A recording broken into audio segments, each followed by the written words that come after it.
과학의 세계에 보면 가설이라는 것이 있습니다. 아직 검증되지 않는 이론을 말하죠. 그 가설을 가지고 과학자들이 이제 실험을 합니다. 실험을 하면 결과가 나올 것 아닙니까? 그 결과에 따라서 그 가설이 맞다, 틀리다라고 이제 그제서야 검증 과정을 통해서 이해하게 되는 것입니다. 그제서야 그 가설은 이제 공식이 되고 이론이 되는 것이죠. 복음도 마찬가지입니다. 저와 여러분이 들은 복음이 있습니다. 여러분이 알고 있는 복음이 있습니다. 그 복음을 살아내야 합니다. 그 복음을 실험해야 하고 그 복음대로 생활화해야 합니다. 그러면 결과가 나올 것 아닙니까? 그 결과에 따라서 그 복음은 맞다, 틀리다라고 그제서야 이해하게 되는 것이죠. 그제서야 그 복음이 나의 복음이 되고 나의 능력이 되는 것입니다. 근데 어떤 그리스도인들을 보면 자기가 들은 복음은 많습니다. 믿은 바도 많다고 말해요. 그러나 그 복음대로 살아내질 않습니다. 살아내지 않으니 당연히 결과가 없지요. 결과가 없으니 이해가 안 되고 그 복음이 나의 복음이 되지 않은 것입니다. 이걸 미신적인 믿음이라고 말합니다. 이걸 공허한 믿음, 허황된 믿음이라고 말합니다. 사탄은 저와 여러분이 많은 것을 아는 것을 두려워하지 않아요. 사탄은 저와 여러분이 나는 굳세게 믿습니다, 나는 확신이 믿습니다, 사탄은 그런 말 믿지 않습니다. 좋아하지도 않고 두려워하지도 않아요. 사탄이 제일 두려워하는 것은 여러분이 들은 바 복음을, 여러분이 믿는 바 복음을 살아내는 사람을 제일 두려워합니다. 왜요? 살아내면 결과가 있을 거 아닙니까? 그 결과를 보고 사람들은 그제서야 확증하는 것입니다. 맞다, 이 복음이 능력이다, 이 복음이 맞다. 그제서야 그 복음이 성도들의 복음이 되는 것입니다. 할렐루야. 여러분은 이런 과정을 다 거치며 살고 계십니까? 초대교회 역사에 보면 세 가지 독특한 특징이 있습니다. 첫 번째는 성령께서 주도하시는 역사가 초대교회 안에 나타나게 됩니다. 그리고 두 번째는 그 성령께서 주도하시는 선교의 사역이 나타나게 되지요. 세 번째는 그 성령께서 들려주시는 복음을 생활화했던 사람들이 초대교회 교인들이었습니다. 이 초대교회 교인들은 자기들이 들은 복음을 기록하지 않았습니다. 자기들이 알고 믿은 바를 그들은 교리화하지 않았어요.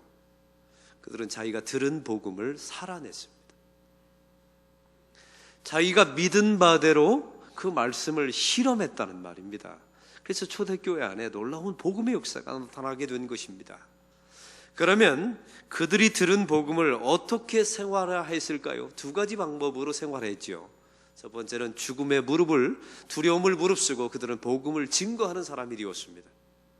세상에 그 누구도 그들의 복음을 전하는 것을 막을 수 없게 되었습니다. 그래서 초대교인들을 뭐라고 말합니까? 세상이 감당치 못할 사람이 되었다라고 말합니다. 그들이 복음을 자기들의 삶 가운데 구체적으로 행동화한 거예요. 두 번째는 자기들의 소유를 주장하지 않고 유무상통했습니다. 여러분, 이게 쉬운 일이 아니지 않습니까? 자기들이 알고 있는 부활의 신앙, 자기들이 알고 있는 그 종말의 신앙을 아주 행동으로 유무상통하면서 자기의 것을 주장하지 않고 살아내었습니다. 오늘 성경에 보면 자기 자신들이 들은 복음을 생활화했던 세 종류의 사람을 보여주고 있습니다. 오늘 36절의 말씀을 한번 볼까요? 36절의 말씀은 이렇게 시작하게 됩니다. 다 같이 읽겠습니다. 욥바의 다비다라 하는 여제자가 있으니 그의 이름을 번역하면 도르가라. 선행과 구제하는 일이 심히 많더니, 이렇게 나와 있습니다. 이 다비다는 선행과 구제에 심이 많았던 여인이었습니다. 그런데 병들어 죽었어요. 그래서 많은 함께했던 제자들이 다비다의 시체를 다락방에 안치하게 됩니다. 그리고 이 욥바에 있는 다비다라고 말하고 있죠. 가까이 있는 루다라고 하는 지역에 베드로가 있다는 소식을 들었습니다. 그래서 그 옆에 있는 동역자인 제자들이 베드로더러 얼른 이 욥바로 와달라고 부탁을 하게 됩니다.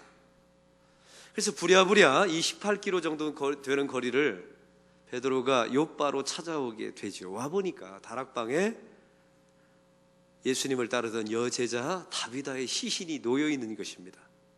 근데 이때 기가 막힌 일이 벌어지게 됩니다. 주변에 있는 많은 과부들이 통곡을 하면서 베드로 선생님, 이 겉옷을 보십시오. 이 속옷을 보십시오. 이게 우리 다비다 여제자가 우리를 위해서 손수 지어준 옷입니다. 이렇게 말하면서 통곡을 하더라는 것입니다. 이때 베드로가 기도하여서 다비다를 살려주었다는 내용이 오늘 말씀의 내용입니다. 오늘 말씀은 우리가 이 기적 속에서 복음을 생활화한 첫 번째 사람을 만나게 됩니다. 바로 그 사람은 다비다입니다. 오늘 성경은 이 다비다가 어떤 여자인지 구체적으로 말하지는 않아요. 그러나 다만 선행과 구제가 많았던 여인이라고 말합니다. 이 여자는 부자가 아니었을 겁니다. 왜냐하면 지어준 속옷과 겉옷을 내놓았다고 말해요. 여러분, 돈이 많았다면 지었을까요? 샀을까요? 당연히 사겠죠. 이 여자는 부자였던 여인이 아닌 것입니다. 부자라서 과부들에게 겉옷과 속옷을 지어준 사람이 아닙니다. 손수 지어준 것입니다. 가난했음에도 불구하고요. 오늘 본문은요, 우리가 다비다처럼 구제합시다, 섬깁시다, 또 가난한 과부를 돌봅시다, 이런 도덕론적인 이야기를 하는 게 아닙니다. 오늘 성경에 다비다가 이렇게 모든 과부들을 섬겼던 동기가 나와 있어요. 무엇 때문에 이 다비다가 이 수많은 과부들의 겉옷과 속옷을 지어 주었을까요? 오늘 성경은 이렇게 시작합니다. 욥바에 다비다라 하는 여자가 있으니, 여러분 이 말에 의미를 아시겠죠? 예수님을 따르던 여자 제자가 있다는 것입니다. 이게 여러분 선행과 구제의 동기였던 거예요. 예수님을 따랐던 제자였기 때문에 과부들을 돌본 겁니다. 자기 자신이 예수님께로부터 들었던 복음 때문에 과부들을 돌본 거예요. 복음이 그녀를 변화시켜 주신 것이죠. 복음을 생활화했던 여인이 바로 다비다였던 것입니다. 만일 그녀가 예수 믿기 전에도 과부들을 돌보는 여인이었다면 성경은 이런 사건 기록하지 않습니다. 왜냐하면 이거는 그냥 도덕론적인 이야기가 되기 때문에 그래요. 오늘 성경을 보십시오. 과부들이 통곡을 하면서 꺼내놓은 두 가지 옷이 있습니다. 첫째는 속옷을 꺼내놓습니다. 여러분 이것을 지금의 우리의 팬츠와 우리가 러닝이라고 하죠. 이걸 꺼내놓았다는 이야기가 아닙니다. 이 당시에 속옷을 말하면 일반적인 우리의 옷을 말해요.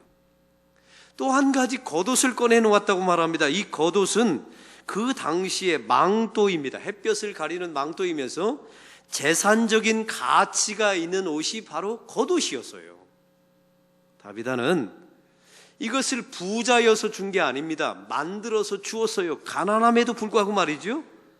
그리고 자기 자신이 못 입게 된 옷을 준 게 아니었어요. 재산이 될 만한 겉옷까지도 지어 주었습니다. 다비다는 복음을 생활화한 사람인데 어떻게 생활화했는 줄 아세요? 힘껏, 힘에 부치게 가난했음에도 불구하고 옷을 지어줍니다. 그리고 다른 사람에게 재산이 될 만한 망토 겉옷까지도 주었다는 말입니다. 그녀는 본래 착한 여자여서 이런 일을 한 게 아니었어요. 이 다비다는 본래 누군가를 잘 섬기는 여자였기 때문에 이런 일을 한 게 아닙니다. 도덕적인 여자였기 때문에 이런 일을 한 게 아니었어요. 복음이 그녀를 그렇게 만들어 놓은 것입니다. 복음이 그녀를 강권한 것입니다. 그래서 이 그녀는, 다비다는 복음을 힘껏, 이게 중요합니다. 그 쓰고 남은 것 이런 거 한 게 아니에요. 힘껏 생활화한 것입니다. 오늘 성경에 보면 이 복음을 생활화한 두 번째 사람이 나옵니다. 38절에 제자들이라고 나와 있죠.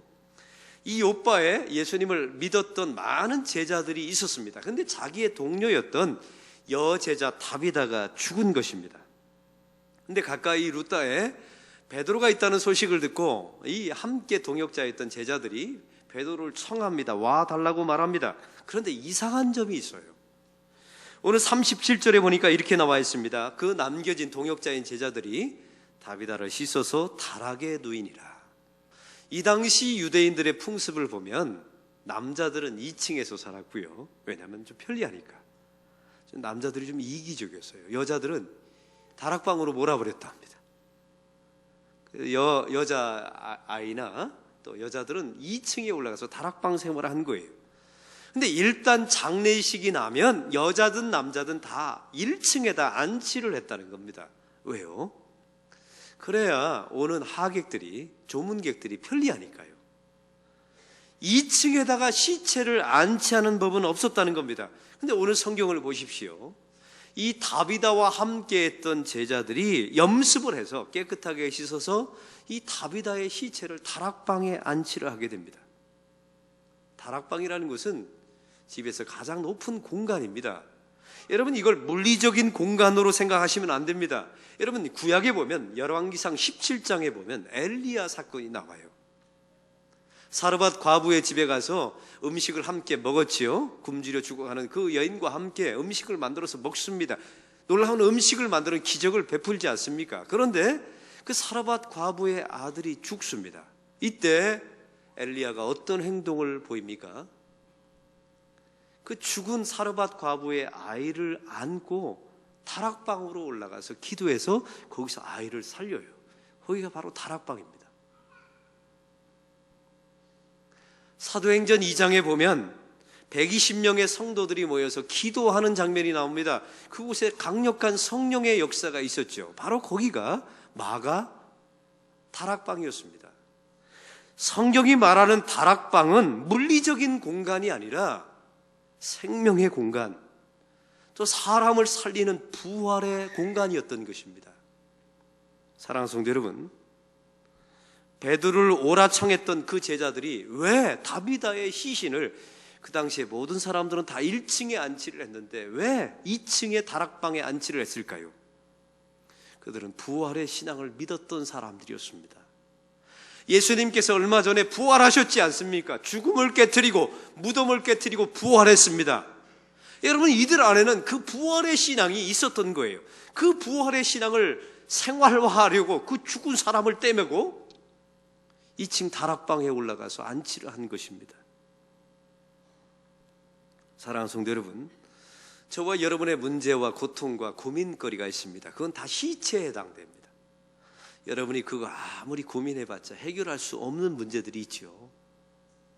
여러분, 그런 복음이 주일마다 복음이 들려지면 그런 시체, 그런 문제, 그런 고민들을 어떻게 하시고 계십니까? 다른 사람들과 똑같은 방식으로 1층에 안치하고 있습니까? 아니요. 여러분, 그 시체, 여러분의 문제, 고민, 기도거리를 가지고 다락방으로 올라가셔야 합니다. 생명의 공간으로 올라가셔야 합니다. 부활의 공간으로 올라가셔야 돼요. 그 다락방에서 120 성도들이 뭐 했습니까? 기도했습니다. 그 기도의 공간으로 올라가셔야 합니다. 이게 바로 복음을 생활화한 사람들의 특징이에요. 여러분은 이런 복음을 생활화하고 있습니까? 여러분의 문제를 지금도 끌어안고 그 1층에 세상의 모든 사람들이 말하는 그 죽음의 공간에 방치하고 그냥 쳐다만 보고 있나요? 울고만 있나요? 아니면 그 시신을 복음을 생활화하여서 생명의 공간으로 옮겨놓고 계시고 있습니까? 한번 생각해 보십시오.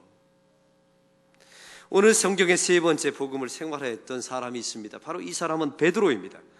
여러분, 40절을 말씀을 다 같이 읽겠습니다. 베드로가 사람을 다 내보내고 무릎을 꿇고 기도하고 돌이켜 시체를 향하여 이르되 다비다야 일어나라. 여러분, 여기에 참 이상한 점이 또 있어요. 여기 시체가 이제 2층에 올라갔네요. 다비다의 시체가 염습한 상태로 쭉 놓여 있는 겁니다. 그러면 보통 이 시체를 놓고 어떻게 기도해야 합니까? 그 시체를 향하여 그 시체를 바라보면서 기도해야 되잖아요. 근데 오늘 성경을 보니까 베드로가 아주 독특한 행동을 합니다. 그 시체를 앞에 놓고 돌아섭니다. 돌아서서 무릎을 꿇고 기도합니다. 사랑하는 성도 여러분, 이 행동 안에는 두 가지 의미가 담겨져 있죠. 첫 번째는, 하나님, 이 문제는 저의 능력으로 해결될 일이 아닙니다. 그래서 처음부터 시체를 향하여 바라보지 않았던 겁니다. 그래서 돌아서서 그 문제를 등 뒤로 하고 돌아서서 하나님을 향하여 무릎을 꿇은 거예요. 하나님을 향하여 엎드린 것입니다. 그 문제를 등지고 하나님을 향하여 돌아섰던 거예요. 그리고 나서 기도한 후에 돌아서서 시체를 향하여 말합니다. 다비다야, 일어나라. 이렇게 말한 것입니다. 또한 여기는 두 번째 의미가 있습니다. 내가 한 것이 아니라 하나님이 하신 것이라는 그런 의미가 담겨져 있어요. 바로 이것이 복음을 생활한 사람들의 특징입니다. 여러분은 수많은 문제를 만나게 될 것입니다. 그 문제를 만날 때 여러분은 도대체 어떻게 해결하고 있습니까? 그 문제를 붙들고 씨름하고 고민하고 여러분 있습니까? 여러분은 복음을 생활한 사람이 아닙니다. 그 문제를 내버려 두세요. 그 사람을 내버려 두세요. 그리고 돌아서세요. 하나님을 향하여 무릎을 꿇으세요. 엎드리세요. 그리고 난 후에 돌이켜서 그 시체, 여러분의 문제를 바라보세요. 그리고 말씀하세요. 다비다야, 일어나라. 사랑하는 성도 여러분, 다비다를 보십시오. 여제자였기 때문에 자기가 들은 복음을 생활화하였습니다. 그래서 힘껏 구제와 섬김을 감당했지요. 제자들을 보십시오. 세상의 모든 사람들은 그 시체를 다 죽음의 공간에 방치합니다. 그러나 그 시체를 떼매고 생명의 공간 다락방으로 옮깁니다. 그 다락방에 올라가서 기도했겠죠. 베드로를 보십시오. 그 다락방에 올라가서 문제를 향하여 서지 않습니다. 그 문제를 등지고 돌아섭니다. 그리고 하나님 앞에 하나님을 향하여 무릎을 꿇고 엎드려서 기도하죠. 그 결과가 어떻게 되었습니까? 베드로가 이렇게 말합니다. 다비다야, 일어나라 라고 선포합니다. 여기서 일어나라는 말이 기가 막히게 해요. 이게 달리다 쿰입니다. 한번 따라해 봅시다. 달리다 쿰. 달리다 쿰. 여러분, 이 달리다 쿰은 마가복음 5장에 나와 있죠. 회당장 야일의 딸이 죽었을 때 예수님께서 그 딸을 살리실 때 뭐라고 말합니까? 달리다 쿰이라고 말합니다. 여러분, 이 달리다 쿰은 아람어인데 이런 뜻입니다. 엄마가 아이를 조용히 깨울 때 쓰는 말입니다. 이게 크게 소리치는 게 아니에요. 다비다를 향하여 베드로가 엄마가 아이를 깨우듯이 달리다 쿰, 이렇게 말한 것입니다. 이게 생명의 언어이면서 이게 부활을 상징할 때만 쓰는 단어예요. 아무 때나 쓰는 게 아닙니다. 이게 부활을 소망하는 사람들이 있었기 때문에 생명을 소망하는 사람들에게 이 베드로가 달리다 쿰이라고 외치게 된 것이죠. 그럴 때 그 소녀가 일어나게 됩니다. 아무 데서나 일어나는 게 아니에요. 여러분, 어떤 상황 속에서 일어나는 게 아닙니다. 복음을 생활화한 사람에게 달리다 쿰이 일어납니다. 여러분의 가정의 문제가 만성적인 문제, 여러분의 삶 속에 만성적인 문제가 있는데 왜 달리다 쿰이 안 일어나는 줄 제가 가르쳐 드릴까요? 여러분이 복음을 여러분 자신이 생활화하지 않았기 때문에 그렇습니다. 이것 외에는 이유가 없어요. 복음을 생활화한 다비다, 복음을 생활화한 그 제자들, 복음을 생활화한 이 베드로 옆에 달리다 쿰이 일어났습니다. 그 죽었던 사람이 살아나는 생명의 역사가 일어납니다.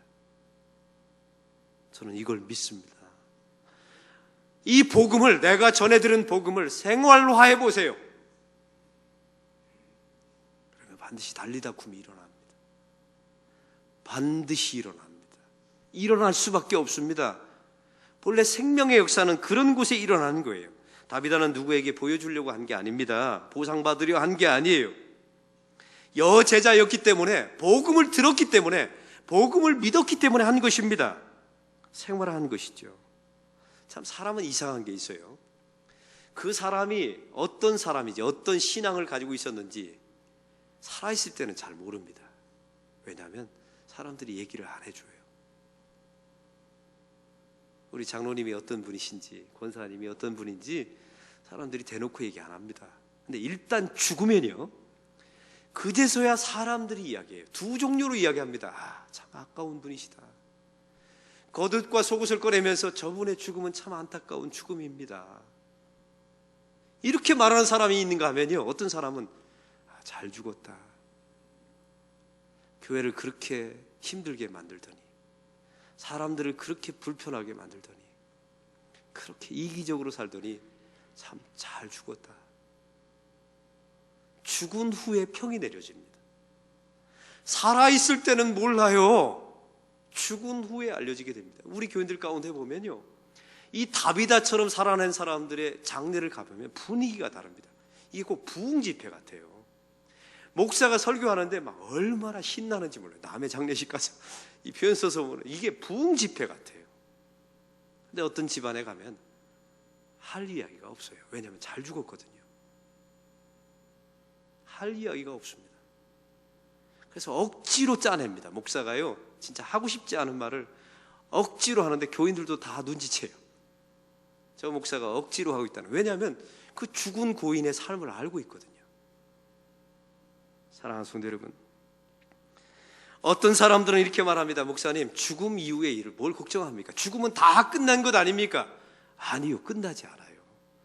여러분이 죽은 후에 사람들이 평을 할 겁니다. 그러면 그걸 누가 듣고 있냐면 여러분의 자녀들이 듣고 있어요. 우리 아버지는 어떻게 살았는지 그제서야 아는 겁니다. 부끄럽게 살았는지 영광스럽게 살았는지 그제서야 아는 겁니다. 이게 자녀들에게 물려지는 거예요. 오늘 어린이 주일입니다. 부모가 남길 것은 재산이 아닙니다. DNA가 아니에요. 복음을 생활화한 것을 남겨주는 것입니다. 사랑하는 성도 여러분, 여러분의 삶 가운데 내 자식만 쪽쪽 빨고 사는 사람은 훌륭한 것입니까? 당연한 것입니까? 당연한 것입니다. 그건 동물도 합니다. 여러분이 죽었을 때 이 다비다의 죽음을 놓고 애통하는 사람들의 이 울부짖음은 없을 것입니다. 그 가문은 달리 다툼은 일어나지 않습니다. 제가 선교지에 가면 우리 우성경 장로님이 의료봉사를 갑니다. 그러면 그 아이들이 너무너무 아파서 쩔쩔매는 아이를 끌어안고 우리 장로님이 얼출 줄 몰라 하세요. 왜냐하면 미안한 겁니다. 우리가 조금만 일찍 왔더라면 이 아이를 고칠 수 있을 텐데, 고생하지 않아도 되는데 하고 그 어린 아이를 이렇게 안고 있는 모습이 있는데 그게 왜 이렇게 훌륭해 보여요? 만약에 그 장로님이 자기 딸을 안고 있다면 제 눈에는 하나도 훌륭하게 안 보였을 겁니다. 근데 그 선교지에 그 원주민 아이를 끌어안고 그 아이를 치료하는 모습을 보면 너무너무 훌륭해 보입니다. 그 장로님이 언젠가 이 땅을 떠나게 되면 그 아이들이 하나님, 저에게 이런 치료를 해주고 이렇게 도움을 주었던 사람들이 안락교회 교인들입니다. 이렇게 말하지 않겠습니까? 그러면 그분의 가문과 교회 안에 달리 다툼이 일어나는 것입니다. 일어나라! 일어나라! 이런 역사가 일어나게 되는 교회예요. 이게 성경의 원리입니다. 복음을 생활화한 곳에 달리 다툼이 일어납니다. 이 말씀이 저와 여러분의 가정 속에 부자여서 아는 게 아닙니다. 지어줬다니까요. 사서 준 게 아닙니다. 자기가 쓰고 남은 걸 준 게 아닙니다. 힘껏 했어요. 여러분, 이 과부들이 통곡했을 때 다비다에게, 성경은 말하고 있지 않지만 다비다에게 자녀가 있었다면 우리 어머니 얼마나 자랑스러워했을까요? 이 다비다에게 조카가 있었다면 우리 고모님 얼마나 자랑스러워했을까요? 이게 그 가문에게 주시는 달리다쿰입니다. 이 유산이 이 어린이 주일에 여러분의 자녀에게 이어지기를 소망합니다.